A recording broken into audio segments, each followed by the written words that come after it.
Tommy, it's just, after a tough loss to Duke, just talk about the confidence of this team heading up to Maryland.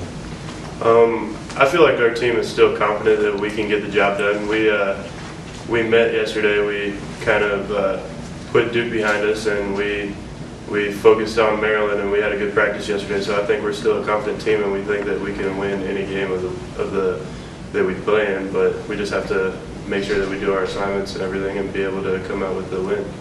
Losing Camp to a broken hand is tough. But, you guys still have, with you, Ragland, you have plenty of weapons on offense. Just talk about that.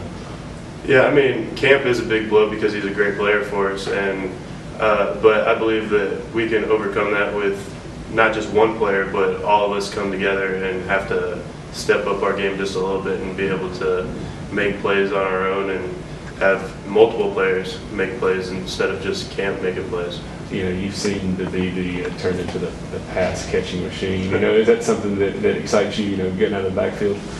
Yeah, it definitely does, and that's what helps with my new position, the H-back position. I get to line up all over the field, and I feel like that helps me be able to get open and give Tanner a window to be able to throw to me a little bit more. Just looking at the stats here, Maryland ranked 8th nationally in defense. You guys, you don't have it easy this weekend, do you? No, not at all. They're a great defensive team. When we were watching film yesterday, that's all you could see was their defense flies around to the ball and they get to the ball fast. So, they're a great defense, and it's going to be a great test. A win this Saturday, how big would that be for this program? That'd be a great win because coming off of a loss, all we want to do is put that behind us and be able to get a win this weekend. So that'd be a great thing that would happen for our program. How does a football team stay together after a tough loss and not turn into, because sometimes this happens, finger pointing? How do you guys keep from, if you guys are just scoring more points, well, if you guys would stop, how do you keep that from happening? Well, really, I see our team as more of a family than anything, and we don't really finger point at each other. We know that each side of the ball has to play better because we all have mistakes. So we all know that we all need to do the little things better and to become victorious. The way the cycle works with college football, it's like as soon as the game's over, you start thinking about Maryland. What are they going to do? Scheme and this and that. That's a good thing in a way, isn't it? Especially come after a loss. You can't worry about it. You got to move on. Yeah, basically what Coach Grove says is we have that night to either celebrate the win or console on our losses. So, that's all we have. And then we go into Sunday and we're thinking about Maryland or whoever we play that week. So that kind of helps out a little bit.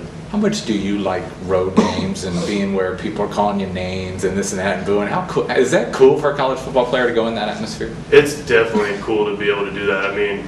When we go on the road, it's always their fans are always going to be loud and crazy, and everybody's fans are, and they go crazy for us. And it's just a great feeling whenever we can sit there and they can sit there and call names and everything. It's just funny and it's fun, and it motivates you more to play well. Just the whole logistics of a road trip, is it a bonding thing too? Plane rides, bus rides, you're together in a hotel and all that? Yeah, it definitely is. We're together from Friday morning on until after the game and until we get back to campus. So, it's definitely a thing where the team's together for a long period of time, and it's definitely a cool bonding experience.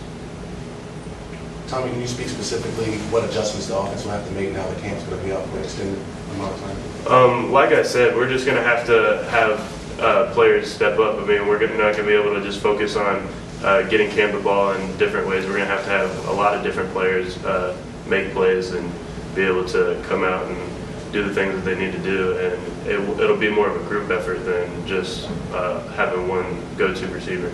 You obviously showed your ability to step up in that role once he was out in this past game. Who are some other players you think they got to be the next man up?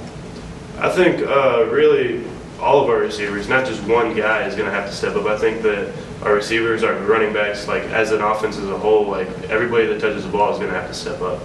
And can you speak more on the running game and how much that has to improve as well, especially going into this game against a tough defense like Maryland?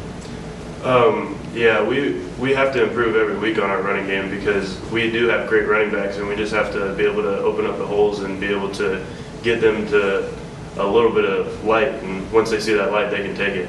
And the confidence of this team right now going into this game, this road trip that you guys have coming up? I think we're very, very confident. Like I said, we think that we can play with any team. We just have to minimize our mistakes and be able to come out and do the things we need to do to be able to be successful.